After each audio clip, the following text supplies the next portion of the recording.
Так, добрый день, уважаемые ознакомители, добрый день, уважаемые коллеги. В последнее время мы начали практиковать вот такие совещания в формате круглого стола. И сегодня вот у нас очередное совещание, также в формате круглого стола, это по отравлениям алкоголем, да, спиртсодержащими препаратами. И вообще реализации спиртсодержащей продукции. Рост отравления спиртсодержащими препаратами или суррогатом алкоголя в республике идет рост. Хотя, ну, слава богу, у нас в районе пока на уровне, да? В прошлом году было 4 случая у нас отравления с летальным исходом. В этом году 3 случая, примерно одном, еще год не закончен, не дай бог у нас такие отравления, но в республике в целом идет рост. Поэтому эта проблема, она остается актуальной.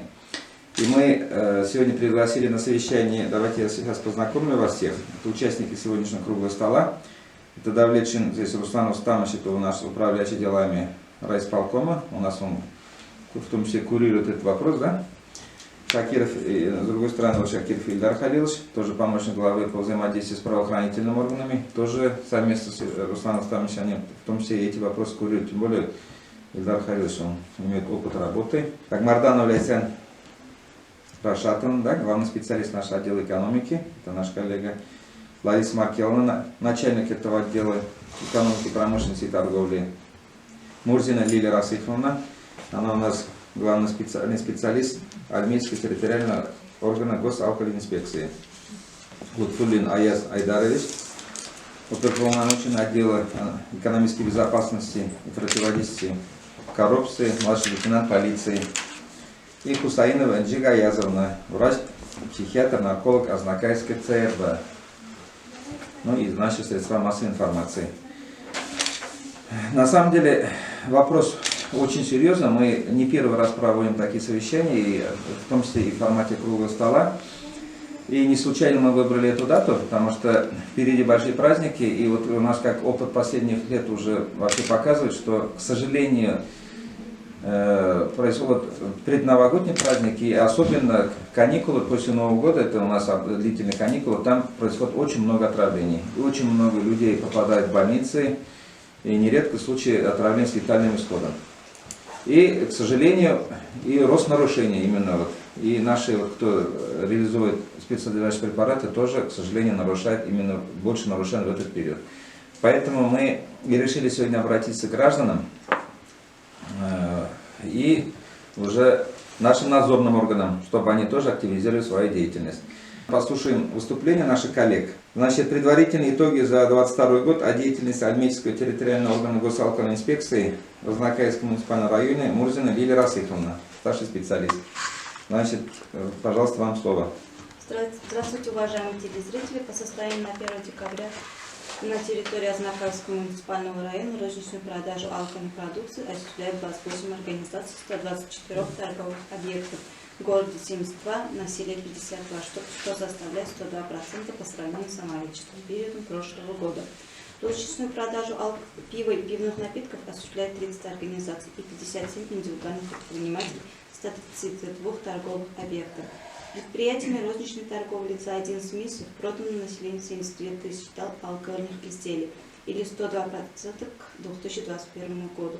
Водки продано 44,5 тысяч тонн, или 100% в 2021 году. Потребление алкогольной продукции на душу населения за 11 месяцев 2022 года составило 12,5 литров в физическом объеме. Среднереспубликанский уровень составил 13 литров. С 2021 года на территории Республики Татарстан действуют 2 адресные программы со стимулирующими условиями поставок продукции АО «Татспиртпром» в малонаселенных пунктах, в рамках которых в эконом-сегменте производства АО «Татспиртпром» реализуется по льготной цене. На сегодняшний день в Азнакайском районе 8 хозяйствующих субъектов являются участниками данных программ. Из незаконного оборота в 2022 году изъяты 48 литров алкогольной и спиртосодержащей продукции. По итогам 2021 года было изъято 427 литров. В этом году наблюдается снижение числа контрольных мероприятий с 31 до 20. Это связано с принятием постановления правительства Российской Федерации номер 336, согласно которому с 10 марта текущего года любые мероприятия по контролю могут проводиться только по согласованию с органами прокуратуры при условии угрозы причинения вреда жизни или здоровью граждан. Как и у всех контролирующих органов федеральных и республиканских, основной акцент нашей работы направлен на проведение профилактических мероприятий среди подконтрольных субъектов и выдачу предостережений о недопустимости нарушений обязательных требований. Кроме того, соответствующие поправки были внесены и в Кодекс об административных правонарушениях. Поэтому количество контрольных мероприятий будет сокращаться, а профилактических увеличиваться. 7 сентября 2022 года с участием руководителя Госалкогольинспекции Республики Татарстан Ахмедхановым Жаудатом Юсуповичем прошла объединенная межведомственная комиссия с подключением и других муниципальных районов Юго-Востока. На данном совещании по нашему району был сделан акцент на показатель номер 9 – количество умерших от случайных отравлений, который включен в рейтинг районов по показателям оценки состояния ситуации на местных рынках розничных продаж алкогольной продукции Республики Татарстан. По итогам 6 месяцев 2022 года район по этому показателю занял 23 место. 3 умерших от алкогольных отравлений. По итогам 9 месяцев занял 21 место. По итогам 11 месяцев текущего года, по данным Роспотребнадзора, остаются также 3 случая от острых отравлений и все они с летальным исходом.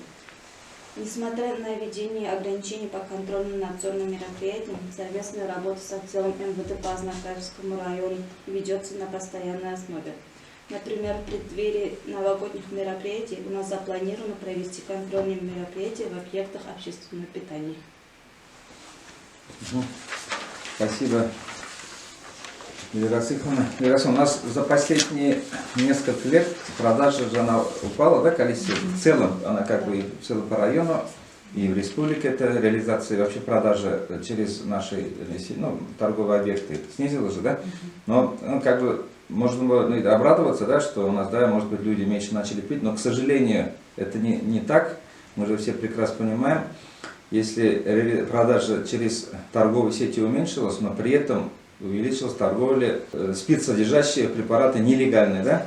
Мы это тоже, это самогон, к сожалению, и другие контрафактные продукции. Поэтому мы уже и раньше говорили, что с этим надо бороться. Бороться, например, только есть, да, учреждения или службы, которые этим непосредственно должны заниматься. Но даже эти службы одни только с этим справиться не могут. Мы должны с этим бороться все. Если мы будем укрывать их, если мы будем скрывать факты, если не будем об этом сообщать, конечно, с этим невозможно бороться. Здесь должна общественность подключаться. Значит, это главы сельского поселения. К сожалению, в сельской местности это очень много практикуется, вот продажа самогона или другой продукции. При этом все знают, жители знают, главы даже об этом знают, но, к сожалению, не делится с информацией и не сообщает нужные органы. И поэтому давайте мы потом еще остановимся, давайте мы дадим слово еще нашим полиции. Поэтому результат работы по пресечению нелегального оборота алкогольной и спиртсодержащей продукции. Давайте, Аяз Айдарович, вам дадим слово. Спасибо. Уважаемые граждане, хочу довести до вас всех сведений, до нас тоже, оперативную обстановку.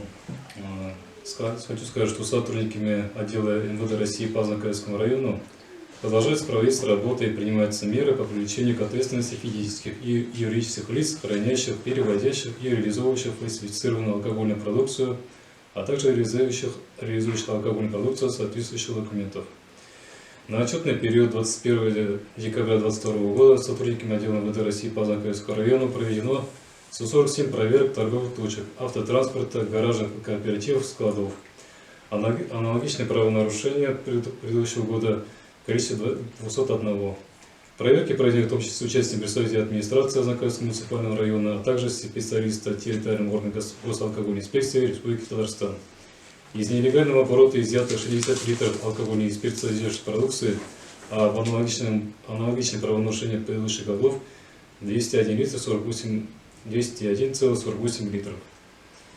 За отчетный период 2022 года сотрудниками отдела выявлено 13 административных правонарушений в сфере незаконного оборота алкогольной продукции, аналогичные прошлого года в количестве 4. Из них по статье 14.17.1, часть 1, незаконная розничная продажа алкогольной и спиртсодержащей пищевой продукции физическими лицами. в количестве 12. По статье 14.16, часть 2, нарушение правил продажи этилового спирта. Это был выявлен один факт реализации алкогольной продукции несовершеннолетнему, отмечу. В точке продаж и принадлежащей относится ветеран сети продаж.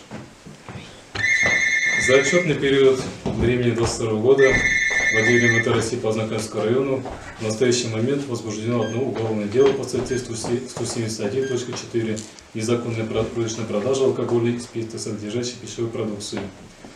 Данный гражданин ранее уже привлекался повторно по ответственным правонарушениям.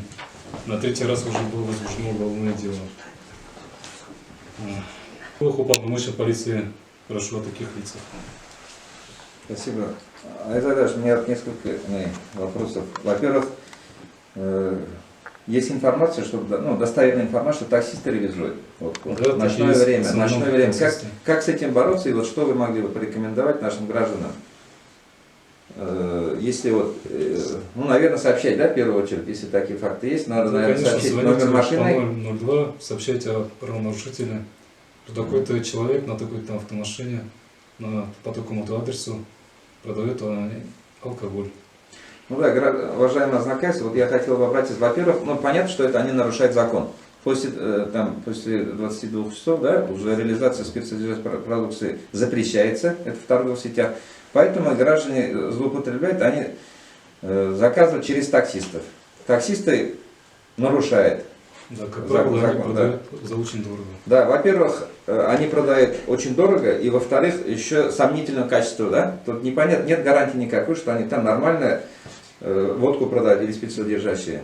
Очень большая вероятность, что они контрафактно, некачественную водку продают. Поэтому мы рискуем, граждане, скажем, которые практикуют это, заказывают через таксистов, они очень рискуют своим здоровьем, которое может быть закончится плачевно. Поэтому, если вы видите, что практикуют, что там таксисты развозят, пожалуйста, сообщите 02.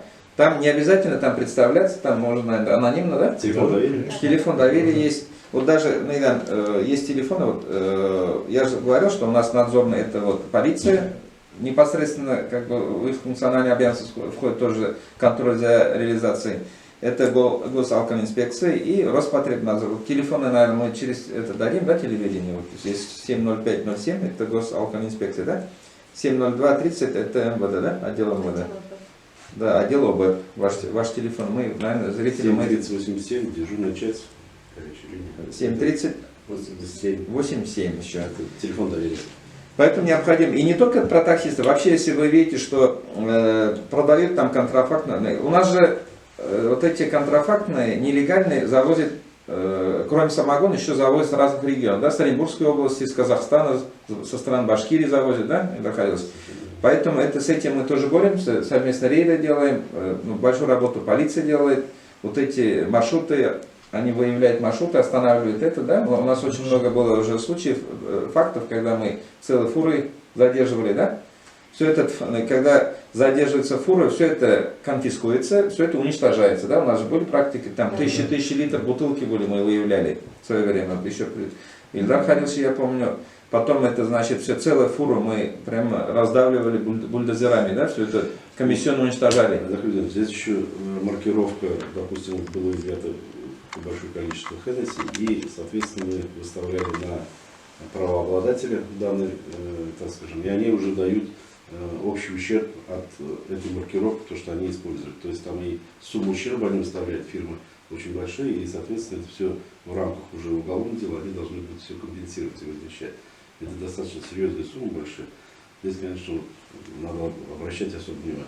Когда задерживаются такие или конфискуются, там мы еще направляем, экспертизу же проводим, да? Совершенно верно. И если там вдруг окажется, что там некачественный, там, который представляет опасность здоровья, там вообще уголовное дело заводится, да? Это уже уголовное дело. А если уже там качество там, более-менее, тогда административное дело возбуждается, там, в зависимости от объема, от этого.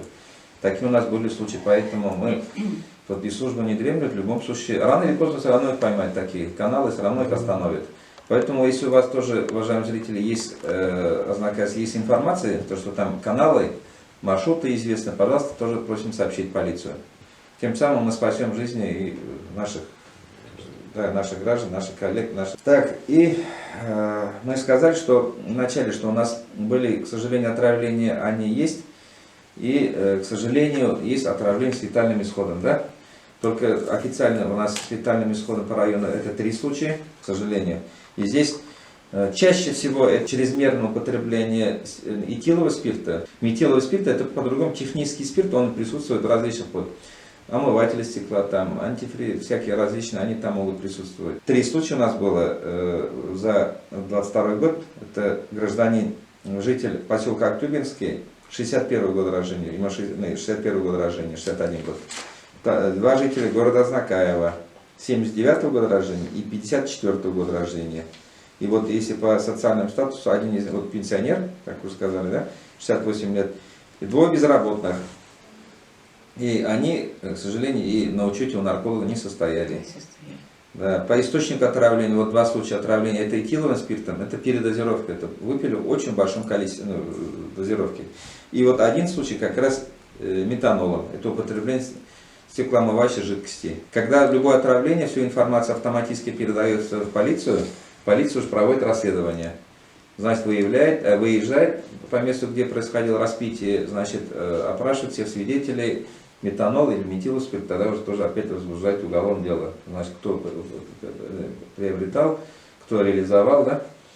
Это тоже надо знать, уважаемые граждане. Но раз мы про отравление заговорили, здесь мы, наверное, должны дать слово врачам. НЖГС у нас здесь врач-нарколог, психиатр присутствует. Как вообще НЖГС организована работа в ЦРВ? У нас как вообще как организована работа наркологического кабинета? В несколько словах, коротко. Уважаемые граждане, в Азнакаевском районе работает 3 наркологических кабинета. Актюбинские поликлиники, Азнакаевские поликлиники, взрослые поликлиники и Азнакаевские детские поликлиники. Ежедневно в наркологических кабинетах идет прием больных, проводят медосмотры граждан. В 2022 году проведено тестирование на наркотики 9145 человек.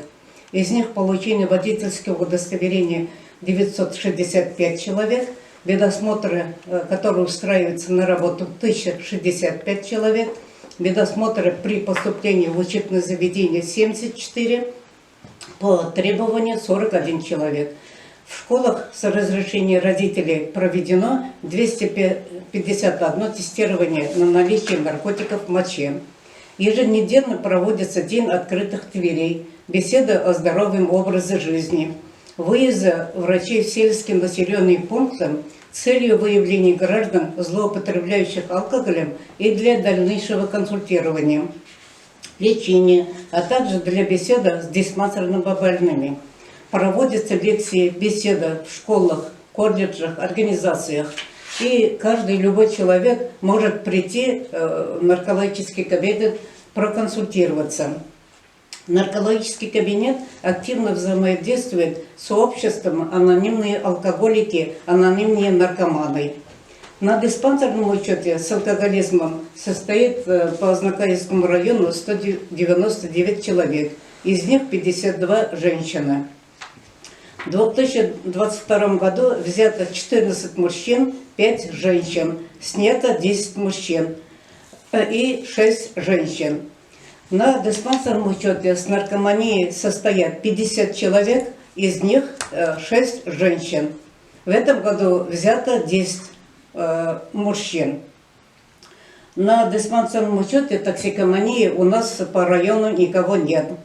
Лица, которые пролечились в наркологическом диспансере на стационарном лечении, наблюдаются у нарколога на диспансерном учете в течение 3 лет. Граждане, состоящие на учете, должны ежемесячно посещать врача-нарколога. Сдают они флюорографию, анализы, проводим мы с ними беседы. Или какие-нибудь, если проблемы есть, помощь нужна, отправляем на стационарное лечение. Снятие с диспансерного учета производится по следующим причинам: стойкие ремиссии, выздоровление, изменение постоянного места жительства с выездом за пределы обслуживаемым наркологическим учреждением. Территория, в том числе в связи с передачей под диспансерное наблюдение в другое наркологическое учреждение. осуждение с лишением свободы на срок свыше 1 года и в связи со смертью. Снятие с учета в связи с выздоровлением, с выездом производится на основании заключения врачебно-консультативной комиссии учреждения, в котором наблюдался больной. Ежемесячно врачи-наркологи участвуют в межведомственном социально-реабилитационном консилиуме для семей и детей, находящихся в социально опасном положении, в комиссии по делам несовершеннолетних и защите их прав, который занимается профилактикой, предупреждением правонарушения в среде несовершеннолетних. После заседаний родителей неблагоприятных семей приглашаем в наркологический кабинет для выявления пагубного употребления алкоголя и пагубного употребления наркотических веществ. И проводится дальнейшая профилактическая работа с такими семьями. Лица, направленные по линии социальной защиты, комиссии по делам несовершеннолетних, берутся в лечебно-консультативную группу по показаниям. Лечебно-консультативная группа для лиц, злоупотребляющих алкоголем, замеченных немедицинским потреблением наркотических и других одурманивающих средств, посещает не реже 1 раза в месяц в течение 1 года. По программе «Точка трезвости» за 2022 году зафиксировано, Айдар Халятович уже вы говорили, 3 отравления алкоголем. 2 отравления этиловым, это значит алкоголь, интоксикация, сильная интоксикация организма, и 1 метиловым спиртом. Токсичные вещества нередко добавляют дешевый низкосортный алкоголь, а люди, употребляющие его, подвергаются смертельной опасности. Все эти случаи со смертельным исходом. Да, об этом сказали. Эти граждане у нас на учете у нарколога не состояли. К сожалению, население начинает пить. Некоторые граждане там неделями пьют. Но даже если это не заканчивается с летальным исходом, но они существенно гробят свое здоровье. Я сам, будучи в прошлом хирург, во время дежурств привозили очень много молодых, да, сейчас не только мужчины, а и женщины с панкреатитами. Это вот этот алкоголь в больших дозах, он губительно действует на поджелудочную железу. И там нередко приводится отравление, уже панкреатит, панкреонекроз, губительно действует на поджелудочную железу. Поэтому я тоже из своего опыта помню, что когда во время дежурств очень много привозили. Поэтому имейте в виду, чрезмерное употребление это губительно действует на здоровье. Потом, про профилактику можно долго говорить. Мы, кстати, недавно, в этом году приняли программу, план мероприятий по профилактике алкоголизма. По этой программе мы большую работу делаем. Это не только в больнице. Врачи, мы сказали, что это общее дело. Со всеми организациями. Да. И спорт, здесь мы же и спорт, и культура, и здравоохранение, и полиция, это и Роспотребнадзор, все службы. И, кстати, религиозные учреждения должны большое внимание этому вопросу уделять. Мы с ними совместно отрабатываем. А опять же, возвращаясь к каникулам, вместо того, чтобы неделями, целым сутками пить, я вас призываю всех активно заниматься спортом и культурой. У нас на новогодних каникулах очень много мероприятий по району запланированы. Практически там каждый день какие-то соревнования. У нас все такие коробки залиты, прекрасный лед. У нас есть в парке Ишкаева, прекрасный лед залили. Пожалуйста, там прокат коньков организован. У нас лыжная база работает, прекрасная там трасса, и освещенная трасса, и прекрасные там лыжи есть у нас в хорошем состоянии. Ледовый дворец работает, пожалуйста. Все спортивные учреждения работают. Культурных мероприятий очень много. 3 января мы хоккей играем, там у нас команды приглашаем, и команды ветеранов. 4 числа там шахматный турнир, потом 5 у нас стрельбище, там организовано соревнования среди этих. Потом 6 числа хоккей, рождественский хоккей в октябре. Потом 7 волейбольный турнир в октябре. И практически это только то, что я на память помню еще. Очень много мероприятий. Я призываю, действительно нужно заниматься спортом и здоровым образом жизни. Работает приют круглосуточно, где если на улице вы видите, что человек, тем более сейчас мороз, и видите, что человек лежит пьяный, это необходимо сообщить. У нас куда? Они 02 сообщают, потом сами, этот уже их доставляет в приют, ну, по-старому медвотрезвитель. Уважаемые граждане, опять же к вам обращаюсь. Если вы видите, что нарушают, после 22 часов продают, например. Если вы видите, что там некачественное, это из-под полки, там, из-под стола, там, из-под полки продают, какой-то контрафактный, безакцизную, например, спецсодержать продукцию. Или, значит, несовершеннолетним продают. Или еще другие нарушения, если вы видите, то, или там без лицензии, например, торговый объект, там без лицензии продают. Поэтому надо, да, таксисты продают, об этом необходимо сообщить 02. И здесь, значит, надзорные органы, они с разрешения прокурора обязаны выехать и проверить. Это значит, и граждане должны об этом знать, необходимо сообщать. Но и сами вот эти учреждения, которые злоупотребляют, нарушают, они тоже должны знать, что все равно, рано или поздно, им все равно будут проверять и выявить эти нарушения. Самогоноварение стало популярным, хотя законом пока мы говорим, что не запрещается, значит, варить самогон для собственных нужд, для себя, а вот реализовать его уже серьезное нарушение, это уже нарушение закона. С этим тоже надо знать. Ну и другие вот эти гирлянды, сейчас мы уже давно говорим, что использовать там допотопные старые какие-то гирлянды, еще там без сертификата, без документов, которые приобретались, их надо уже давно избавляться от них. Тоже вот эти гирлянды только разрешаются уже там, и рекомендуем категорически, только которые приобретались тоже в магазине сертифицированных, специализированных магазинах. У нас год цифры же в этом году, нужно проверить, наверное, любую купленную продукцию по штрих-коду, то есть закачать смартфон, соответствующее приложение, и на портале госуслуг можно проверить, то есть лицензировано ли и не контрафактно ли, потому что подделать контрольную марку довольно-таки сложно, поэтому не лишним будет лишний раз, наверное, скачать приложение еще раз для своего смартфона и перед тем, как гостей позвать, все-таки проверить алкогольную продукцию на легальность. Очень серьезный вопрос мы с вами обсудили. Это, наверное, мы там протокольно тоже еще оформим, какие задания, соответственно, службам. Понятно, надзорным органам надо усилить проверки. Мы должны выявлять, естественно, на сигналы должны реагировать, да, активно выявлять. Гражданам уже мы, значит, кафе, рестораны, мы уже еще раз напоминаю, что если вы проводите мероприятие, значит, со своей спецсодержащей продукцией не должны приходить, они только, значит, легальные, имеющие соответствующие документы. Напоминать, коллеги, что у нас еще, к сожалению, в этом году очень много пьяных водителей. У нас в этом году 9 погибших в результате ДТП, из них 3 водителя были пьяные. Об этом я тоже хотел, что рейдов очень много. ГИБДД дано задание усилить, значит, все проверки, особенно в период новогодних каникул будет очень много рейдов, будет проверяться сотрудники ГИБДД, и будет очень много рейдов со стороны казанских сотрудников ГИБДД, экипажи будут приезжать, с соседних городов, с Бугульмы, с Альмейска будет выезжать.